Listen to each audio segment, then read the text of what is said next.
Welcome to Strategic Spark, where we help you, well, ignite your strategic thinking. Hmm. And it's funny, business strategy is this term everyone throws around. Yeah. But when you really try to define it, it gets surprisingly fuzzy. Yeah, you think something so core to, success would have a pretty clear-cut definition, right? Exactly. And that's why today we're diving into Richard Rumelt's work, particularly his Kernel framework. It's from his book, Good Strategy, Bad Strategy.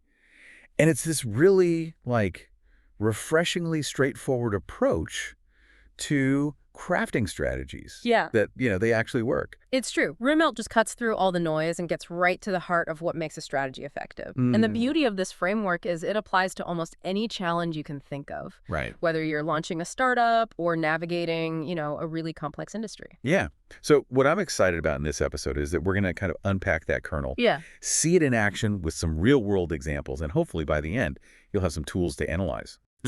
Well, any business situation you come across, really. That's the goal, aren't everyone with that strategic edge? Okay, so before we get to the framework itself, Yeah.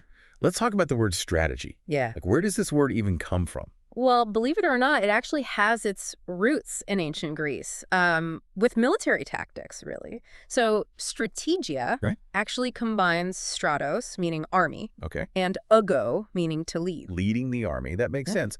But how did it, jump into the business world? Well, it really gained traction in the 1950s and 60s. That's when, the field of strategic management really began to emerge. And a real pioneer in this field, Igor Ansov, Mhm. he really brought that term business strategy to the forefront.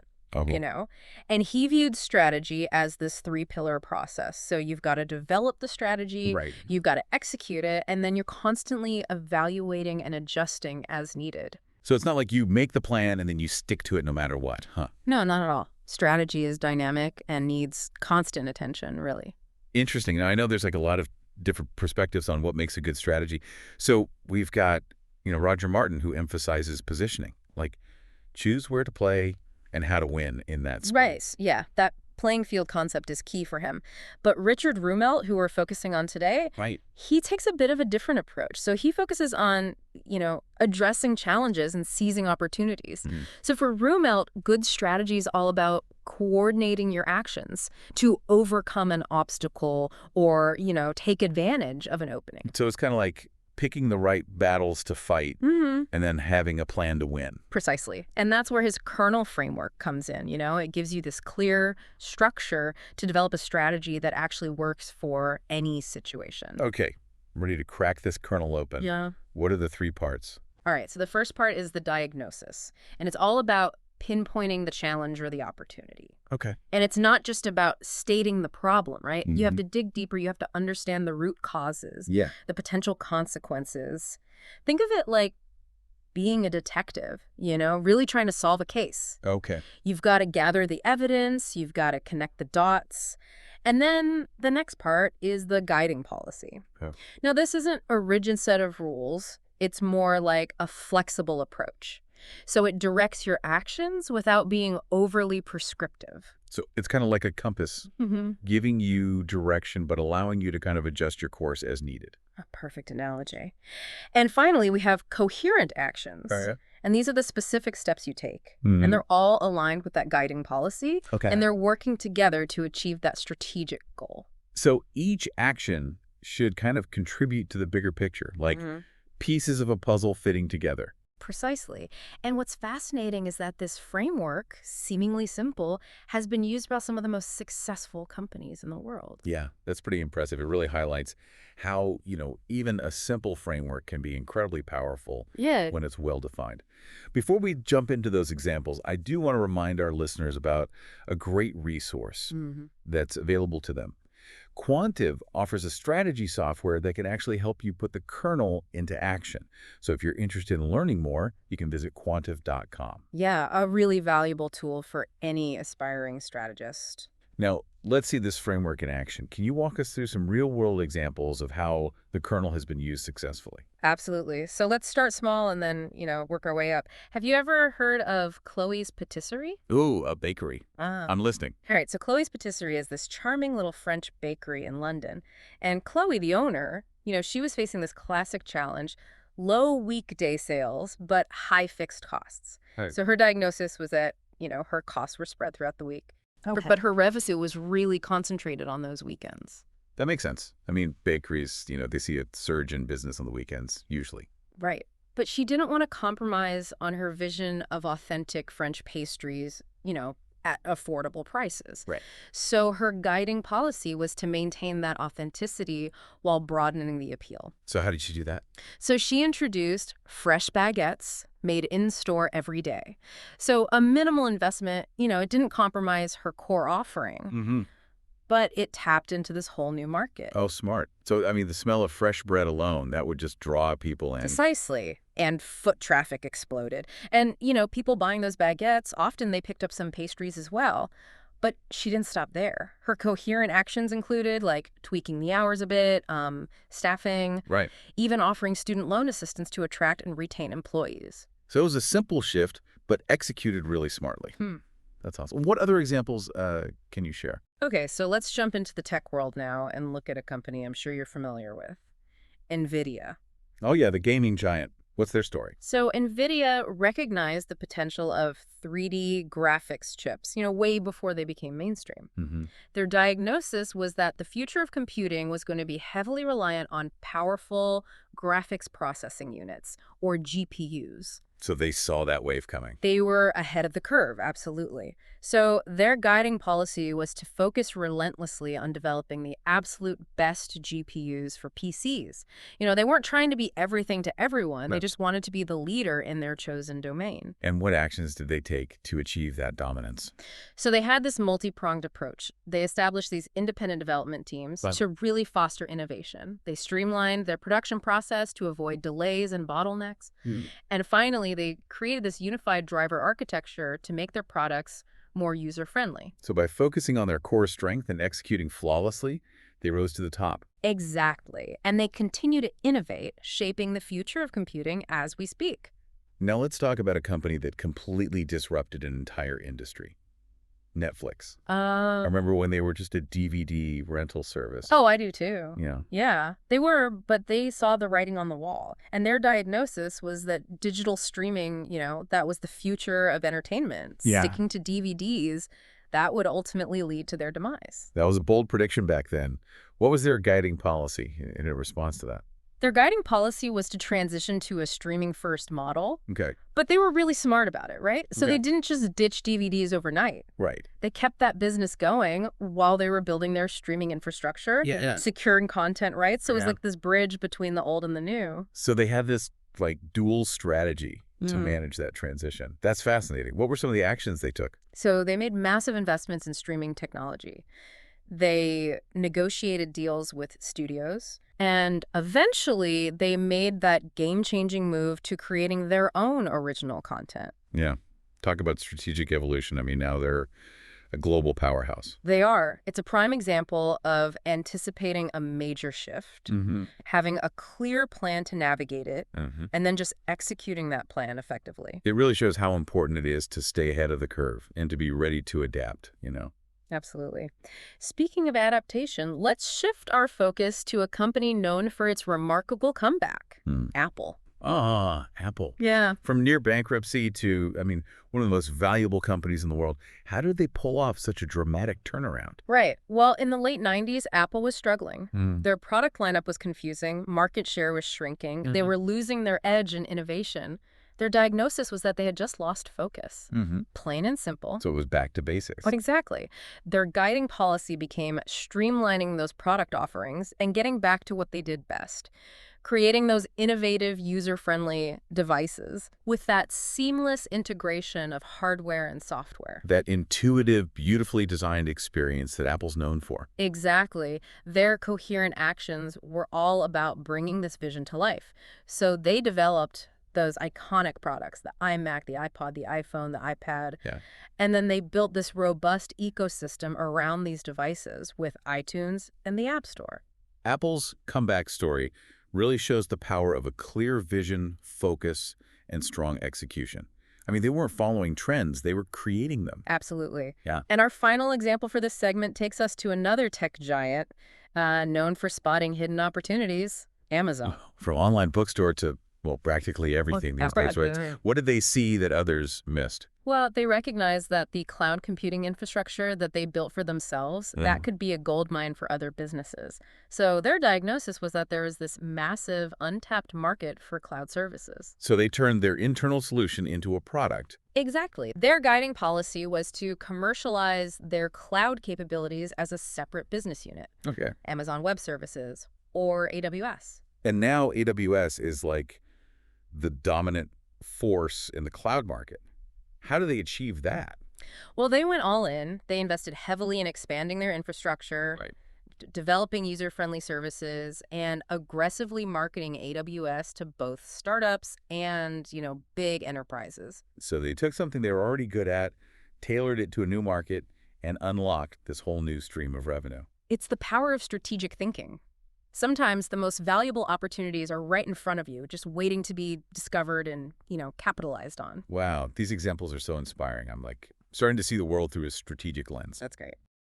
We'll be back with more insights from Richard Rumelt's Kernel after a quick break. And don't forget to check out Quantive at quantive.com for tools that can help you put these principles into practice. This is a great resource. Yeah. Welcome back to Strategic Spark. So we've been talking about Richard Rumelt's Kernel framework for crafting those like really effective strategies, right? And just to recap, it's about diagnosing the challenge, Yes, setting that guiding policy, and then taking those coherent actions to get you where you want to be. absolutely. And we've seen how companies of all sizes, from that little bakery to tech giants like NVIDIA and Netflix have used it to achieve, some pretty remarkable results. It's really cool to see like how having a clear strategy can mean the difference between just kind of getting by Yeah. and really, succeeding. Yeah, absolutely. And it's not about creating these like long, complicated documents that just end up gathering dust on a shelf. It's about, Right. a good strategy is something you live and breathe that should guide, every decision you make and every action you take. So we've got the, the basics of the kernel down. Yeah.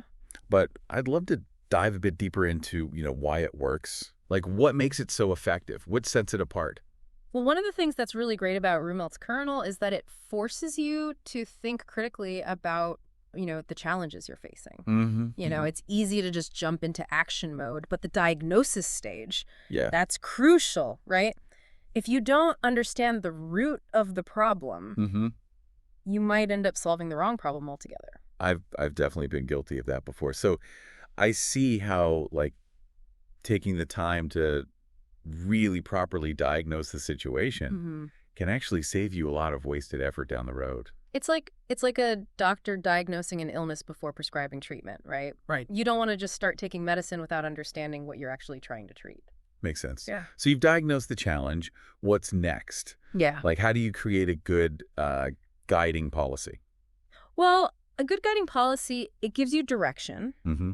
but it doesn't box you in, right? It's not about creating like this step-by-step plan. It's more about a set of principles Okay. that can guide your decision-making. So it's kind of like we were talking about before, like a compass pointing you in the right direction, but you can still, adjust your course as you go. Exactly, yeah.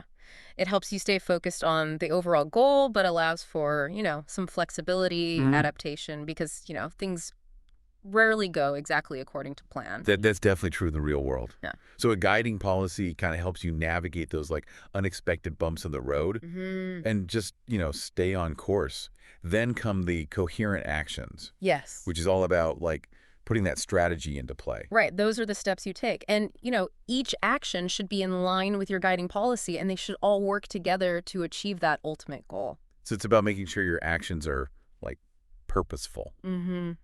They work together, not against each other. Exactly. It's not just like random initiatives. It's a coordinated effort. Yeah. Exactly. And the thing is, this framework applies to so many situations. So, we've seen it work in business, Right. but I think it can be equally valuable in like your personal life too.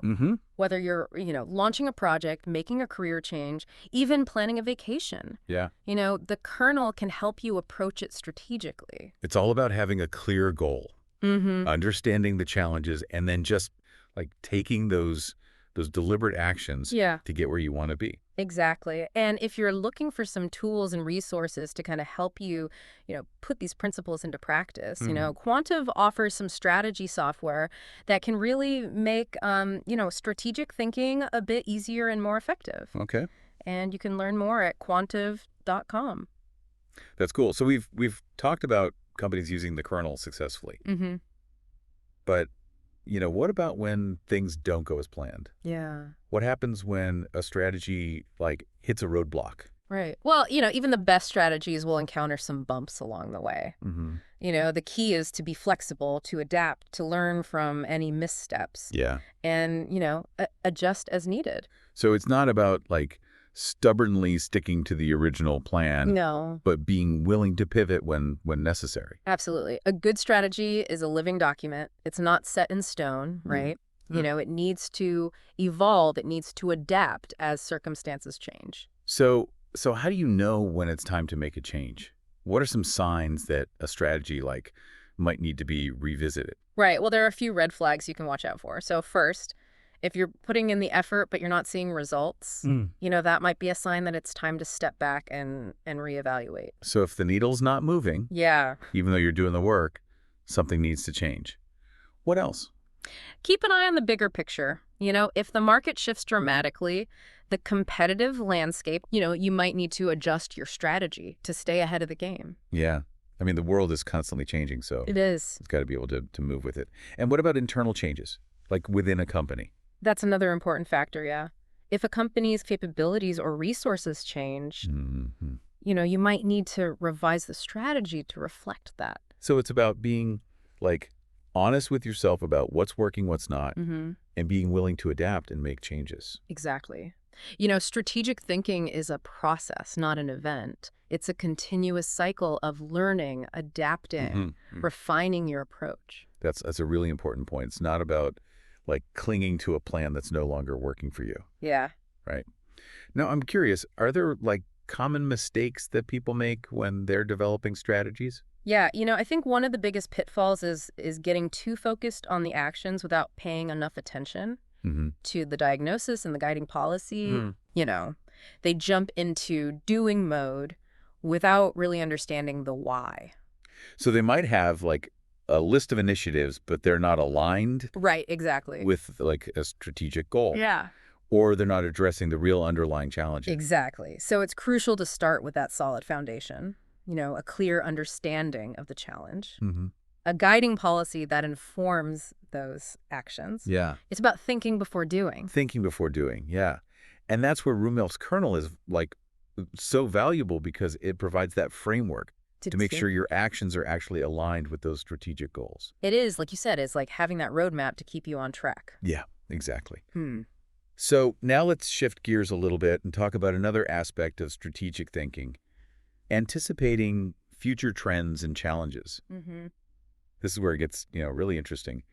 How can we get better at predicting what's coming next? Right. Well, it's not about having a crystal ball, but it's about paying attention to signals in the environment, Okay. Being willing to think outside the box. So being observant and curious. Exactly, yeah.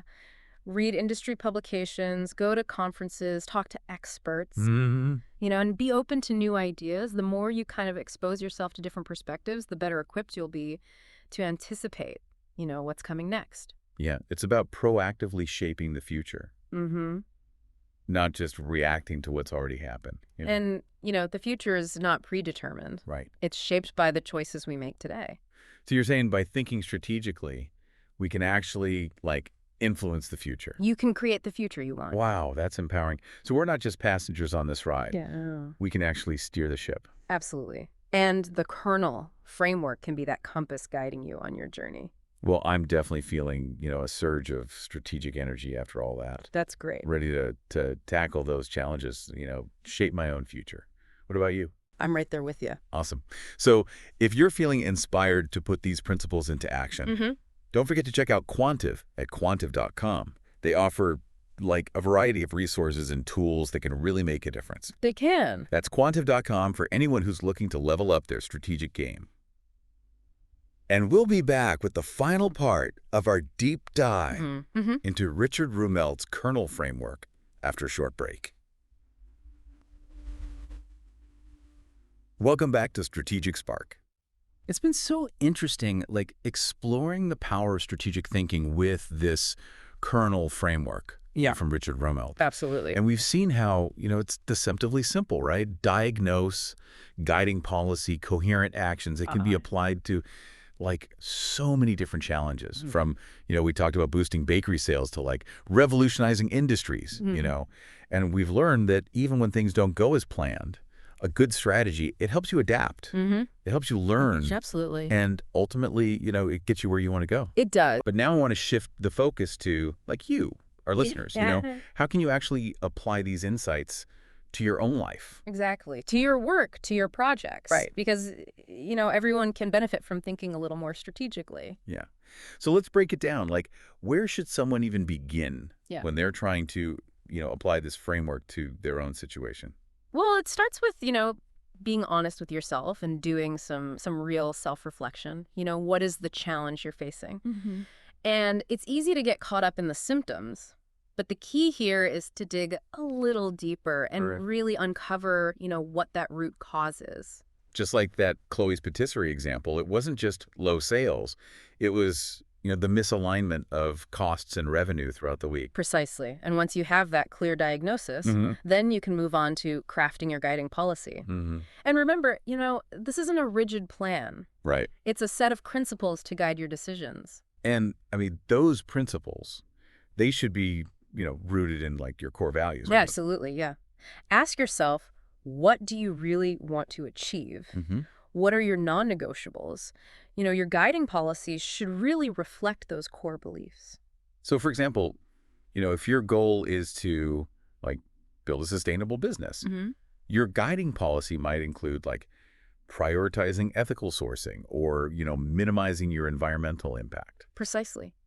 And once you have that guiding policy in place, the actions, they become much clearer. Right. So each step you take, it should align with your principles and it should contribute to your overall goal. It's like having this, like, strategic filter, right? Yes. For everything you do. Like, does this action align with my policy? Does it get me closer to, to my goal? That's it. That's the mindset. Okay. And, a common trap I see people fall into is trying to tackle everything at once. Yeah. And remember, focus is a key element of a good strategy. You don't have to solve every problem. Right. Or chase every opportunity. You got to, like, choose your battles, right? Exactly. Choose your battles wisely and focus on the ones that, are going to have the greatest impact. Ones that really move the needle. Yeah. So prioritize those actions based on, their impact and how well they align with your policy. And don't be afraid to say no to things that don't fit within your strategic framework. I think that's a really important point. Like, saying no can be just as strategic as saying yes. Absolutely. It's about protecting your time and energy for the things that actually matter. It is. So now, as you start to, like, implement your actions, remember that flexibility is really key here. The world's constantly changing. It is. So be prepared to adjust as needed. Yeah. Don't be afraid to, iterate and experiment a little bit because, what works today might not work tomorrow. Yeah. It's about staying agile, being responsive to feedback. And most importantly, embrace that mindset of continuous learning. Yeah. Regularly reflect on your progress. Analyze, what's working, what's not, and be willing to course correct along the way. Strategic thinking, it's not like a one-time event. It's an ongoing process. It is, absolutely. So we've talked a lot about, the kernel in a business context.